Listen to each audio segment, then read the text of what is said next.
Hello everyone and welcome back to FNS Ball Pythons.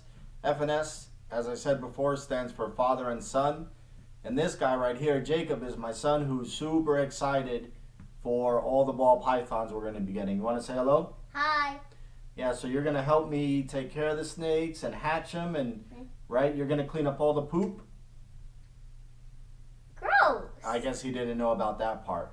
Well, today I want to talk about my setup and what I've done and what I've learned. And we'll get right to that. Jacob's going to say goodbye and we'll get started. Say bye. Bye. All right, here we go. So the bins, right? That's the first thing I got. Now, when I originally got bins, I got these 15 quart bins.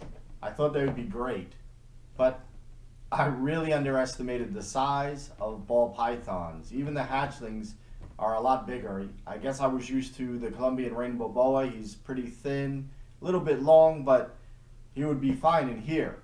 So when I got this and I got my first normal ball python, I quickly realized he didn't have room to really stretch out from one end to the other, especially with a hide and a water bowl. So then I found this one. This one is 34 quarts and it's perfect. I think he'll be able to be in there for a long time. And what I really like about these bins is they're both 6.6 inches in height. So in the future I want to build a rack system and I could use these two bins in the same measurement for those rack systems, and it would be interchangeable. So really excited about that. The next thing I learned was about our substrate. So right now I'm using right here, it's ReptiBark, pretty common at the pet store. And what I did is, I filled it up, and every time I looked at a YouTube video, it talked about, dampening your substrate for humidity. So I did that a little bit, but I quickly found out I placed about 3 or 4 humidity sensors in there, and they could not come down from 99%, and I was just way too high. So what I would recommend, and what I did, is I filled everything up, put a water bowl in, set the heat up, and I ran the temperatures and I ran the humidity sensors and found out after a couple days that it was just fine the way it was. Every now and then I'll go in and I'll mist and just kind of mix it up, and that's fine. So you don't want to overdo the water. I think it just depends on where you live. Some places are more humid, some places aren't. I'm in the basement, so it's a little bit more humid down here, and so I really don't have to worry about dampening or wetting the substrate too much. So the next thing I use is a ZooMed heat pad.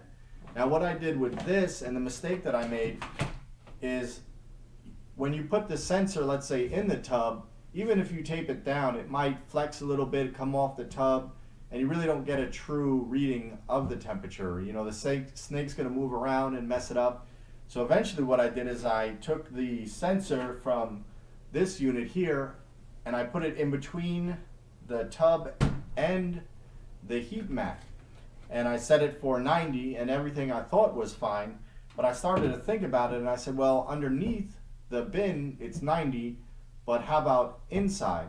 So I have extra ones, and I basically taped one of the extra ones on the inside and found out, even though I set the temperature controller for the heat mat at 90, it was getting about 83 in the inside, so I wanted it to be higher. So I found out basically just by playing with the numbers, using the sensor inside and the sensor in between the tub and the heating pad, that if I put the sensor to 93, I get a constant 89 to 89.5 belly heat for the python. And just one interesting thing, I don't know, just for more people that are new, when you set the temperature on these, like this one is set for 93, it's actually not going to turn off at 93. It'll turn off at 94 because it runs in decimals, so at 93.12 and so on. And at 94 it turns off, and then it kicks back on at 92.9. And these are the water bowls I use. I got this at Petco as well as the ReptiBark. And I like these. They're dog bowls, but they're heavy enough that they're not going to tip over. And one thing I find, funny story, is that the ball python likes to go underneath it and just regulate his temperature.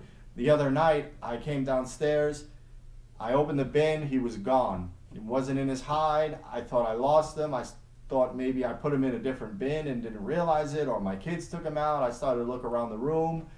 And then of course, after going through the substrate, I came back, lifted up the water bowl, and there he was.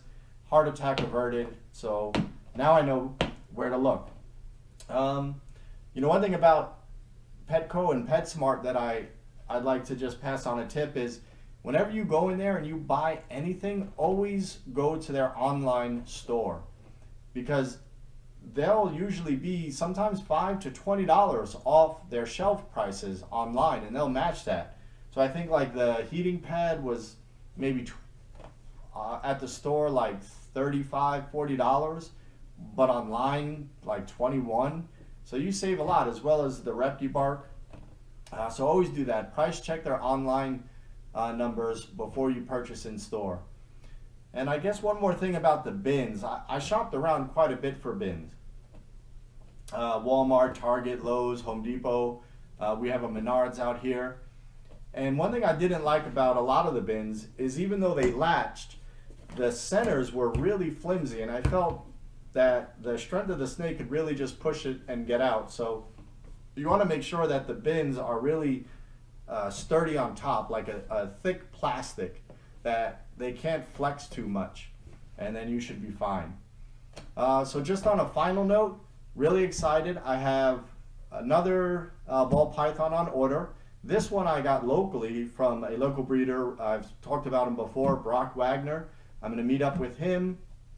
That'll be my second female, and hopefully on Friday night I'll be able to show that. And there is one other female I have an eye on Morph Market. I just got to save up a little bit, and hopefully she's still available when the time comes. Fingers crossed. So hopefully next Friday, my next video, we'll have a showing of the first female I'm able to receive, because I think the other two from Loxahatchee and Designer Reptiles, it's still going to be too cold for them to ship, so we'll just have to wait. Either way, I'm pretty excited.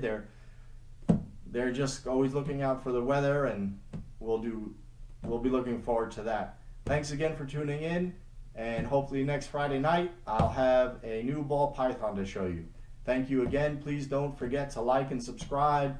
Hit the announcement button, the ringer, so you know when the next videos come out. Thanks again. Have a great weekend.